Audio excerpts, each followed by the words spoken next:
7 charged with terrorism in connection with mobile gas station explosion. The Guyana police force has announced that 7 individuals have been charged with terrorism following the explosion at the mobile gas station on October 26, 2025, in Georgetown.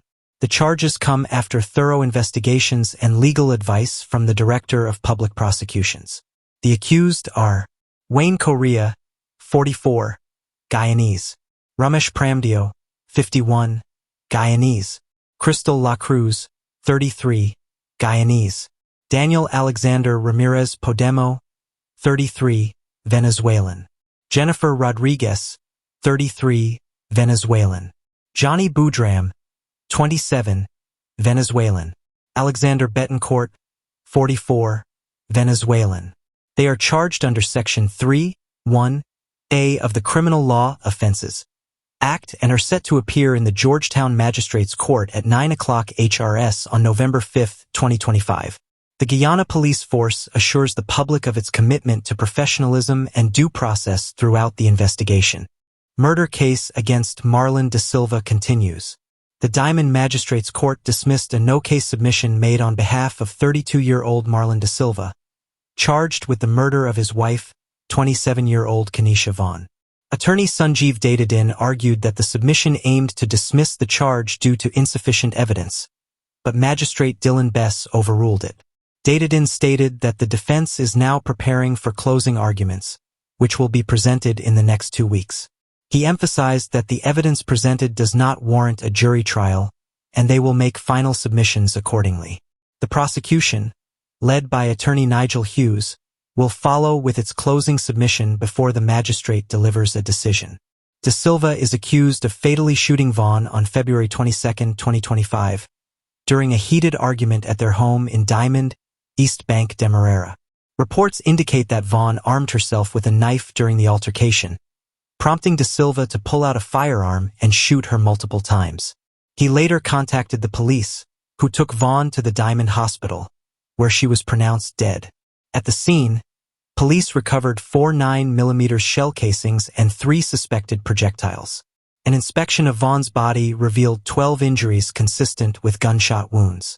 Authorities noted that Da Silva was highly intoxicated at the time of the incident, having been seen consuming alcohol earlier in the evening. Drug trafficking case against nightclub operator dismissed. Magistrate Judy Latchman today dismissed a drug trafficking case against nightclub operator Leon Nicholas from Soesdijk, East Bank Demerara, due to insufficient evidence. The ruling followed submissions by Nicholas' attorney, Cyan Durjan, who argued that the prosecution failed to prove that his client possessed 6.7 kilograms of cocaine for the purpose of trafficking. The case stemmed from a police raid on September 1st at A1 nightclub and bar, where officers discovered cocaine concealed in a salt bag within an apartment connected to the establishment. Nicholas claimed he had rented the room to an individual over a month prior and did not know the tenant's identity or whereabouts. Durjan contended that under the Narcotics and Psychotropic Substances Control Act, while possession of cocaine above 2 grams is presumed for trafficking, the burden of proof lies with the prosecution. He emphasized that the cocaine was not found in Nicholas's presence and that the apartment had another owner who had access. During cross-examination, police officers were questioned about the search's legality and whether Nicholas had made any admissions regarding ownership of the drugs. Nicholas testified that he had rented the apartment and that the individual had the key, asserting he had no knowledge of the cocaine's presence. Magistrate Latchman concluded that there was no evidence proving Nicholas's control or knowledge of the cocaine.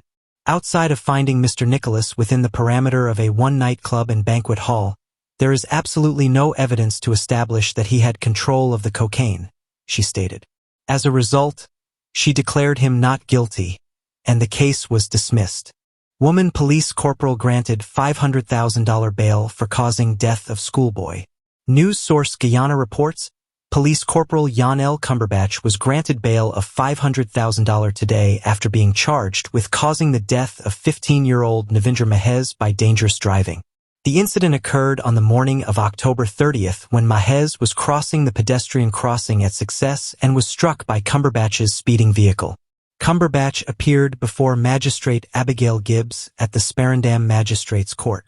After reviewing the case, Magistrate Gibbs granted bail and adjourned the proceedings to January 6, 2026, for disclosures. Outside the court, the grieving mother of the deceased teen, Christina Arjun, expressed her anguish and demanded justice. "Who is going to see to me? I lost my son. She will go home and see hers, but I cannot see mine. How is that fair?" she lamented, emphasizing that her son was on the pedestrian crossing at the time of the accident. Arjun had hoped for a remand in custody for Cumberbatch, stating, "I was expecting her to go to jail. My son wasn't wrong." Ahead of the court hearing, Cumberbatch's attorneys, Danella Corey and UC Anderson, acknowledged the profound loss experienced by Mejez's family, offering condolences and recognizing the impact of the tragedy. No words can adequately express the pain of their loss, they stated, paying tribute to the young boy's life and character. The attorneys assured that Cumberbatch is cooperating fully with the police and is committed to handling the matter with transparency and respect for all parties involved. Cumberbatch expressed her readiness to assist in any appropriate way during this difficult time. Win Party urges immediate election of opposition leader. HGP Nightly News reports the We Invest in Nationhood, Win Party, has formally requested the immediate election of the leader of the opposition following the swearing-in of all members of parliament. In a letter addressed to the Speaker of the National Assembly, Manzoor Nadir, and copied to Clerk of the National Assembly Sherlock Isaacs, Win Party leader Azruddin Mohammed expressed the party's eagerness for the electoral process to commence without delay. Mohammed's request follows the President's recent announcement regarding the convening of the 13th Parliament. He emphasized that the Win Party is ready to engage fully in the democratic process to ensure the prompt election of the opposition leader. The correspondence, signed by Mohammed, also calls for a meeting to facilitate the election, underscoring the Win Party's intent to play an active and decisive role in shaping the new parliamentary term.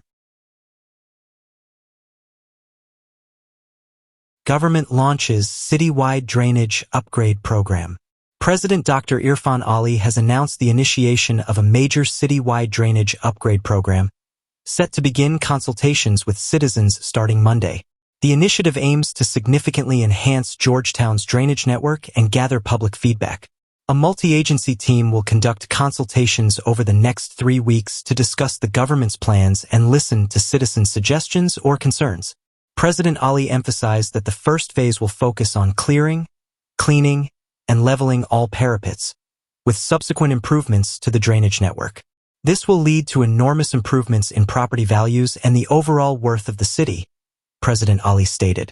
This drainage upgrade is a key component of a broader Georgetown revitalization program. The president has previously noted that revitalizing Georgetown is essential for Guyana's development agenda, striving to create a cleaner, greener, and more livable capital for all citizens. Auditor General's report reveals $3.6 billion in undelivered medical supplies. News source Guyana reports the 2024 Auditor General's report, presented in the National Assembly yesterday, highlighted significant delays in drug deliveries by the Ministry of Health, with outstanding amounts totaling $3.607 billion as of September 2025. Additionally, $94.082 million worth of drugs purchased in 2022 and 2023 remain undelivered. The report also revealed that between August 2024 and April 2025, drugs valued at $1.098 billion expired and were disposed of, while another $327.293 million in drugs was identified for disposal. In the previous year, a budget of $10.216 billion was allocated for drugs and medical supplies, which included a supplementary allocation of $3.687 billion, resulting in a revised total of $14.006 billion. Of this, $13.993 billion was expended, covering expenses such as $117.482 million for warrants, $102 million for the Linden Hospital Complex, and $89.230 million for the Georgetown Public Hospital Corporation. The remaining $13.684 billion was paid to suppliers. As of September 2025, outstanding deliveries totaled $3.607 billion, with an excess of $70.510 million. The ministry submitted additional invoices and delivery notes for drugs valued at $951.393 million, which are currently being validated by the Audit Office.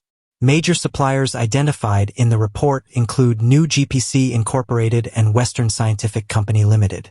In response to the findings, the Ministry of Health attributed delays to various factors, including space constraints, unexpected demand patterns due to pandemics, short shelf lives of medical supplies, and natural disasters. The ministry is actively working to finalize contracts for outstanding deliveries amounting to $80.231 million and $13.851 million. The Audit Office has recommended that the ministry ensure suppliers adhere to their contractual obligations to avoid further delays in essential medical supplies. Overcoming adversity. Isaiah and Philia Somerset's journey to graduation. Newsroom reports for young couple Isaiah and Philia Somerset. The path to earning their university degrees has been fraught with challenges. Health issues, financial difficulties, and the demands of an expanding family tested their resolve, but their determination to succeed remained steadfast. Isaiah will graduate with a degree in biology from the Faculty of Natural Sciences, while Philia will earn her bachelor's degree in early childhood education from the Faculty of Education and Humanities during the University of Guyana's convocation exercises from November 20th to December 6th. Growing up in Linden and now residing in Lodge with his wife and children, Isaiah always aspired to be a doctor. "I've always wanted to help people," he said. However, his initial attempt to study chemistry at UG ended in frustration as he struggled with his grades. "I took a complete withdrawal and thought about taking over my dad's gold business instead." Marriage proved to be a pivotal moment for Isaiah. Encouraged by Philia, he decided to pursue his studies again, switching to the BSc biology program. Yet, life continued to throw challenges his way. "I faced work struggles and worked as a taxi driver, so I didn't take my studies seriously at first. We also welcomed a baby during my first year and another in my final year." Despite the obstacles, Isaiah and Philia's commitment to their education and family has fueled their journey, culminating in their upcoming graduation. Their story is a testament to resilience and the power of support in overcoming life's hurdles. Guyana earns $1.05 billion from profit oil and $1.7 billion in royalties in first half of 2025. The government of Guyana reported a revenue boost of $1.05 billion from its share of profit oil and an additional $1.7 billion in royalties during the first 6 months of 2025, according to the Ministry of Finance's mid-year report. The revenue includes payments for 2 oil lifts from the final quarter of 2024 and 13 of the 15 lifts conducted in the first half of 2025. Under Guyana's 2016 oil contract, companies can recover up to 75% of their costs from oil sales, while the remaining 25% is divided between the government and the oil companies, ExxonMobil, Hess, and CNOOC, where the government receives half of those revenues, and the companies split the other half. Additionally, the government earns a 2% royalty on total revenues. The $1.7 billion in royalties received during this period pertains to crude oil production and sales from both the last quarter of 2024 and the first quarter of 2025. After withdrawals totaling $1.2 billion, Guyana's Natural Resources Fund, NRF, had a cumulative balance of $3.19 billion, which includes interest income of $68.9 million by the end of June. Presenting the notifications of receipts for all petroleum revenues paid into the NRF for the period from April 1, 2025, to June 30, 2025, and from July 1, 2025, to September 30, 2025, Finance Minister Dr. Ashni Singh reported that the NRF balance increased to $3.6 billion by the end of September 2025. Government of Guyana writes off $1.5 billion in student loans. In a significant move to alleviate financial burdens on students, the government of Guyana has announced the write-off of $1.5 billion in student loans during the first 6 months of 2025. This announcement was made in the Ministry of Finance's mid-year report, which was presented to the National Assembly on Monday. Since the initiation of the student loan debt write-off program in 2024, a total of $2.8 billion in loans has been canceled, benefiting thousands of current and former students.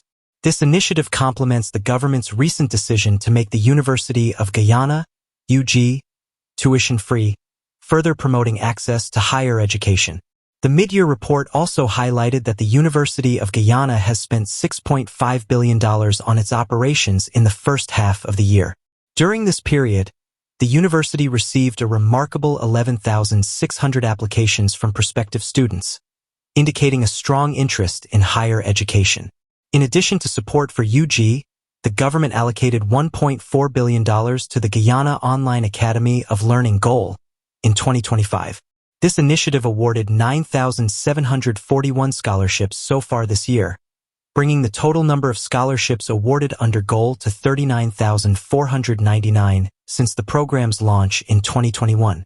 These efforts reflect the government of Guyana's commitment to enhancing educational opportunities and reducing financial barriers for students across the nation.